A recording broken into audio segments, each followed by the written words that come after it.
Hello guys, आज गुरुपौर्णिमेच्या निमित्ताने आम्ही छोटासा प्रोग्राम घरात ठेवलेला आहे. इथं आलेला आहे आमचा गुरु आणि आमच्या जाऊबाई आलेल्या आहेत. पहिला आम्ही ऑप्शन करून घेतो, मग त्याचं पुढचं मी तुम्हाला सांगते. गाईज करा जाऊबाई, तुम्ही करा पहिले. दोघी पण करूया ती.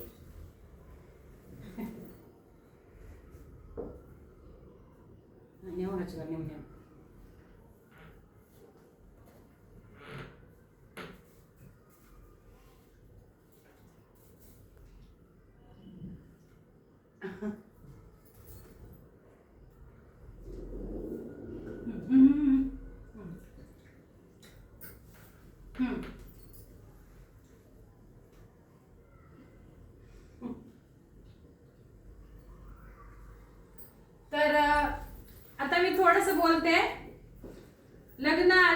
आम्ही लग्न करून आल्यापासून ते आतापर्यंत, मिठाच्या डब्यापासून ते साखरेच्या डब्यापर्यंत आणि साखरेच्या डब्यापासून ते पिठाच्या डब्यापर्यंत, परत घरात आल्यावर किचन पर्यंत, म्हणजे स्वयंपाक, म्हणजे कुठलीही गोष्ट म्हणजे आमच्याकडून कधी चुक्या झाल्या काय आम्ही उलट वगैरे बोलतो, त्यांनी एवढं समजून घेतलं आम्हाला दोघींना, एवढं समजून.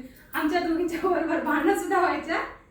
त्या भांडणामध्ये मी एवढं समजून घ्यायच्या की नाही का, असं नका करू, तुम्ही जावा, हे नाही का, दोघी एकमेकांची काळजी घेत राहावा, दोघी चांगलं राहावा, म्हणजे एवढं आम्हाला समजून घेतलं त्यांनी. तर मी अजून काही बोलू नाही का, मला सुचना झालं. आता तुम्ही बोला जाऊबाई.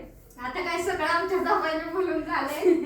काय नाही, आम्हाला आमच्या सासूबाईंनी सगळं समजून घेतलेलं आहे आणि योग्य त्या वेळी आम्हाला मार्गदर्शन सुद्धा त्यांनी केलंय. त्याच्यामुळे आमच्या दोघींतर्फे त्यांच्यासाठी एक छोटंसं गिफ्ट आणले आम्ही दोघींनी मिळून. तर हे घ्या जाऊबाई. काय बाबा, हे घ्या. त्यालाच पाहिजे होतं का? मग लय मोठ्या व्हा, लय सुखात राहा, लय म्हातारे व्हा माझ्यासारख्या.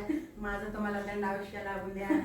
तर हे गाईज, हे काय आहे ना गिफ्ट, ते खोलून नंतर ना दाखवून सासूबाई तुम्हाला. आणि सर्वांना नाही का गुरुपौर्णिमेच्या खूप खूप शुभेच्छा.